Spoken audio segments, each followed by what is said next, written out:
There is someone in your life right now, someone you trust, someone you may even love, who is not who they appear to be. And you have never once suspected them.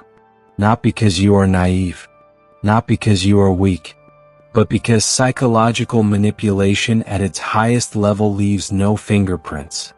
It feels like your own thoughts, your own choices.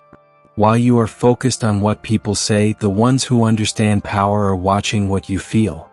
They are engineering your emotions long before you realize a conversation has even started. You have felt it before, that strange unease after a meeting, a conversation, an interaction. Something shifted, but you cannot name what. That feeling is not paranoia. It is your instinct trying to warn you. Manipulation is not always loud. It does not always wear a villain's face. More often it wears the face of a friend, a mentor, a partner, someone who already holds your trust as a weapon. The master manipulator does not ask for your compliance. They arrange the board so that every move you believe is yours was already anticipated 3 steps ago.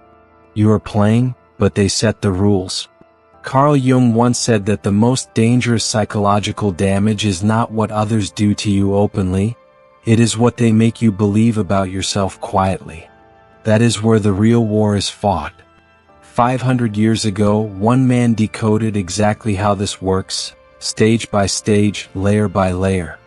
And what he wrote was so dangerous they called him the devil's teacher. His name was Niccolò Machiavelli. Machiavelli was not evil. He was simply honest in an era when honesty about power was forbidden. While others wrote about how men should behave, Machiavelli wrote about how they actually do. His masterwork, The Prince, was a private manual for rulers, a cold, surgical guide to acquiring power, keeping it, and dismantling anyone who threatened it. It was suppressed because it was too accurate. What Machiavelli understood, what modern psychology has since confirmed, is that manipulation does not happen in one moment. It happens in stages. Deliberate, sequential stages that condition you before you know it has begun. He studied the courts of Florence and Rome, watched how princes were made and destroyed, how alliances crumbled and loyalties were manufactured. He was the first behavioral scientist, and he wrote in blood and ink. The 8 stages he identified are not ancient history. They are alive right now, in your office, in your relationships, in the conversations you replay in your head and cannot quite understand. Once you see the pattern, you cannot unsee it. You will begin to recognize the architecture of influence, in the words people choose, the timing of their kindness, the silence they use as a tool. Drop this in the comments right now. I see through the mask. It tells me you are here for the truth, and that you are ready to understand what most people will never allow themselves to see. In the next 16 minutes, you will hear 8 truths that will forever change how you perceive the people in your inner circle. Stage 1. Selection. The manipulator does not approach everyone. They scan. They observe. They identify the specific person whose psychology, wounds, and desires make them the most valuable and the most vulnerable target in the room. Machiavelli wrote that the wise prince studies men the way a hunter studies terrain, not looking for the strongest target but the most accessible one, the one with the clearest path to the center of their trust. What they look for is not weakness in the common sense. They look for openness. Someone who wants connection, who craves recognition, who believes in the fundamental goodness of people reaching out to them. Jung called it the shadow projection. We reveal our deepest needs in small, unconscious gestures. The right observer reads those gestures like a map. They know your entry point before you have even offered it. While you are simply being yourself, open, genuine, present, someone else is cataloging that openness. They are noting what excites you, what quiets you, what makes your eyes change. You are being read like a manuscript. Selection is not predatory in an obvious way.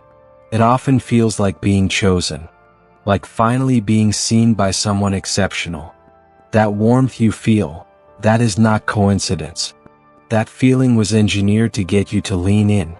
Once you have been selected, the game has already begun. Not when they act. Not when they speak. The moment they first turn their attention toward you, that was stage 1 complete. Stage 2. Mirroring. Having studied you, the manipulator now performs something extraordinary. They become a reflection of your own values, your language, your emotional world, until being near them feels like finally being understood. Machiavelli understood that people do not bond with who you are, they bond with who they see themselves in. The skilled manipulator mirrors your speech patterns, your pace, your silences, your humor. They feel like home. Mirroring is real. Therapists use it to build rapport. Parents use it instinctively with children. But in the hands of someone without ethics, it becomes a mechanism to collapse your psychological boundaries without you noticing a single crack. Nietzsche warned, "Beware of those who adapt too perfectly to your world." Not because they are lying about every detail, but because the ease of their adaptation means they have no fixed self of their own. While you are experiencing the relief of genuine connection, they are calculating which version of themselves to present next.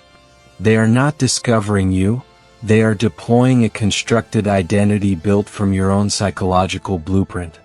This is why the relationship feels so fast, so deep, so inevitable in its early stages. The intimacy is real on your side. On theirs, it is architecture. They built the room you are now living inside. Know this truth and hold it. A person who needs no time to understand you has already done the understanding before the relationship began. Speed of intimacy is not chemistry. Sometimes it is precision. Stage 3. Idealization. Now comes the elevation.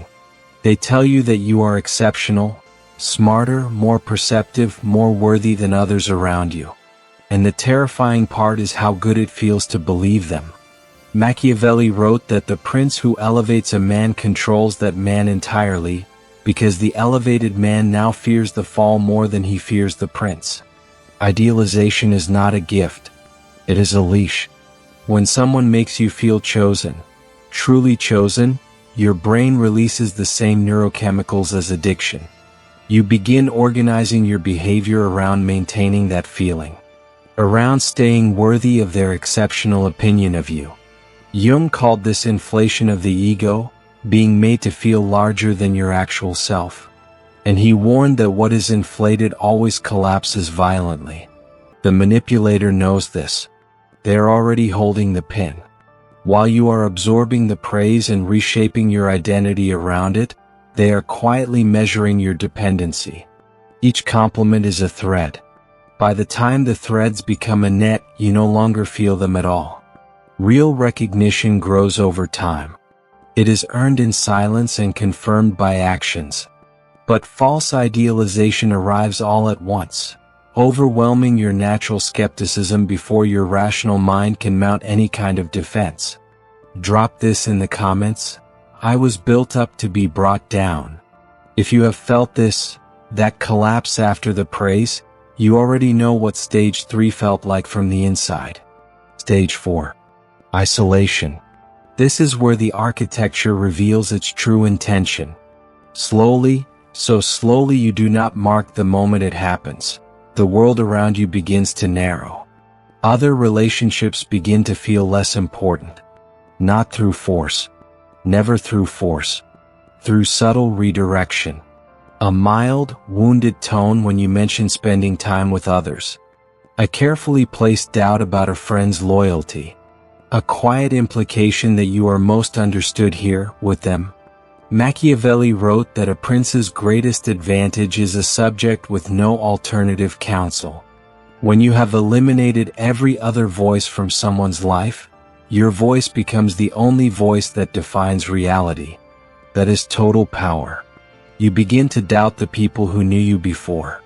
You find reasons, entirely logical reasons they helped you find them, to withdraw from the relationships that once grounded your identity and your sense of self.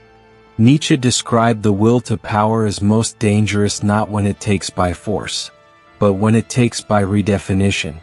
When it rewrites what is safe, who is trustworthy, what loyalty looks like, from inside your mind. While you are cutting ties with people who genuinely care for you, they are congratulating you for your growth, your discernment, your evolving standards. The isolation feels like self-improvement. That is what makes it so devastating. Most people stop here. Keep going. What comes next is where Machiavelli's map becomes most precise, and where understanding the stages transforms from interesting to absolutely necessary for your psychological survival. Stage 5. Doubt installation. With isolation complete, they move to the most sophisticated stage of the entire process. They begin dismantling the one tool you have left that could expose them. They begin dismantling your trust in yourself. It begins with small corrections. You remember something a certain way, they remember it differently, with calm certainty. You feel something was wrong, they reframe it as your sensitivity, your pattern, your unresolved issue from the past. Psychology identifies this as gaslighting, the deliberate, sustained rewriting of your experienced reality. But Machiavelli named the principle 5 centuries earlier. Control the narrative of a man's past, and you own the direction of his future. Jung identified self-doubt as the most effective cage ever constructed, because the prisoner builds it themselves. Every time they successfully make you question your perception, you hand them another brick. Another wall between you and your own clarity. While you are exhausting your mental energy re-examining your own memories, they are entirely certain of their position. You are losing sleep over what is real. They sleep perfectly because this confusion was the goal all along.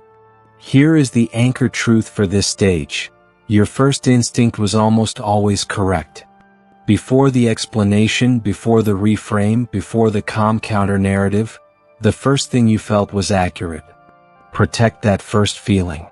When your perception is under attack, the antidote is documentation. Write down what you experienced before it is rewritten. Truth does not require permission to be true. Your reality does not need their approval to be real. Stage 6. Obligation creation.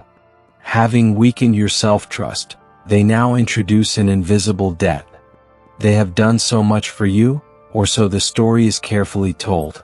You owe them. You owe them your loyalty, your silence.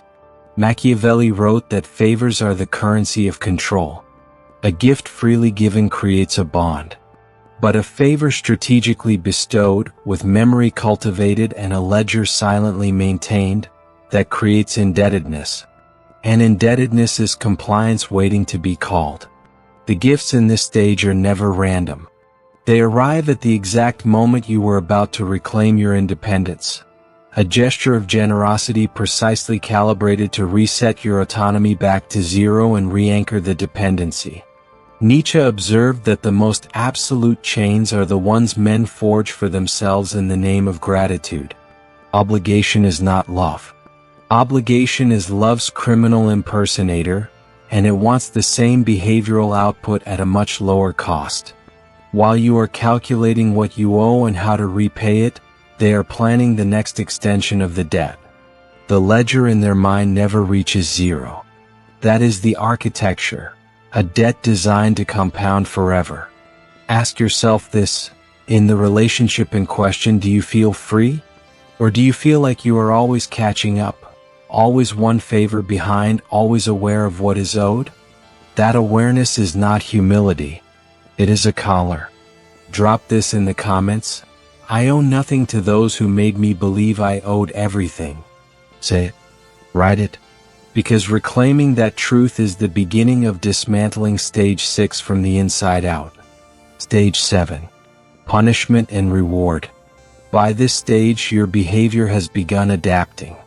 And they need to maintain that adaptation through a mechanism more powerful than logic, more durable than argument. They introduce intermittent reinforcement.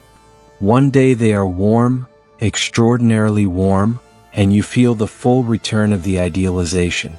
2 days later, coldness, distance, a subtle withdrawal of approval that you feel physically, like a drop in temperature in a room you thought was yours. Psychologists call this intermittent reinforcement, the most addictive behavioral conditioning pattern that exists. Machiavelli described it as the art of unpredictability. The prince who is always generous becomes expected. The prince who varies creates craving. Your nervous system begins to organize around their moods. You start performing, unconsciously, the behaviors that earned the warmth before. You stop performing the behaviors that triggered the cold. You are being trained. You just do not call it that. Jung identified this as a collapse of the autonomous self, when your internal state begins to be determined entirely by an external agent. You lose the authorship of your own emotional world. You become a reaction, not a person.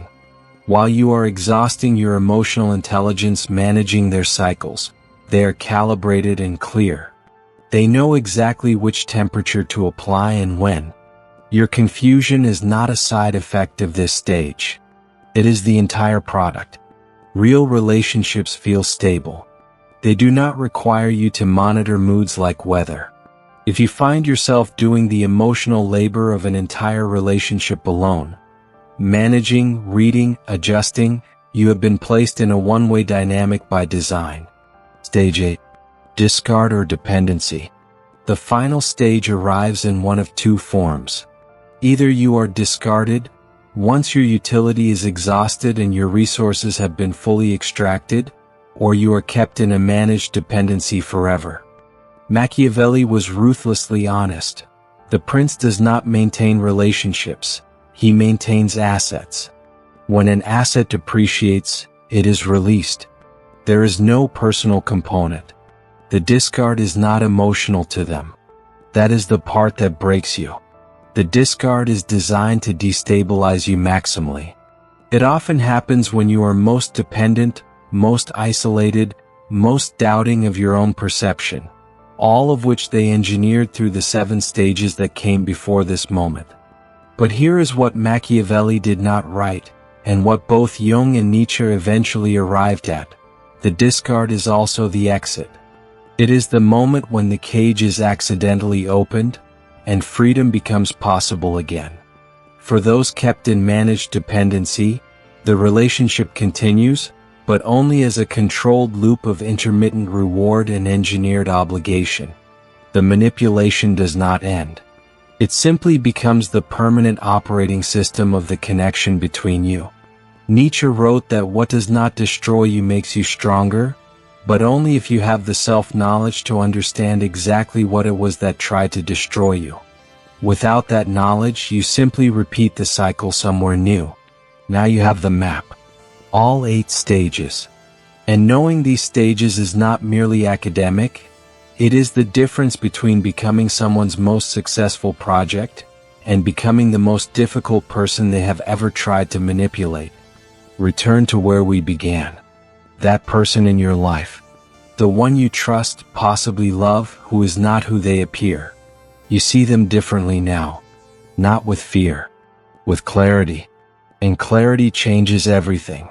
Machiavelli did not write The Prince to teach men to be monsters.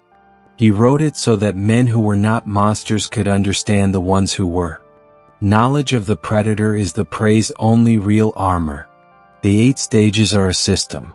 And all systems once mapped lose their power over you. You cannot be selected without your awareness. You cannot be mirrored without your scrutiny. You cannot be isolated without your resistance. Jung said the privilege of a lifetime is to become who you truly are. Not who someone else engineered you to be. Not the version that was selected, mirrored, elevated, isolated, doubted, indebted, and trained. The original. The authentic. The most powerful thing Machiavelli ever wrote was not about the prince's strength. It was about the prince's fear. He feared, above all else, the man who could not be manipulated. Be that man. Become unmovable. If this video gave you clarity, if it named something you had felt but could not define, then like this video right now. Not for the algorithm. Because it tells you this knowledge reached you when you needed it. Share this with one person in your life who you believe is inside one of these 8 stages right now. You do not need to explain it. Just send it. The right person will understand exactly why you did. Subscribe to Dark Psyche Code, because the next video goes deeper. And now that you have seen through the mask, the real education has only just begun. The light that cannot be manipulated is the one that knows its own nature.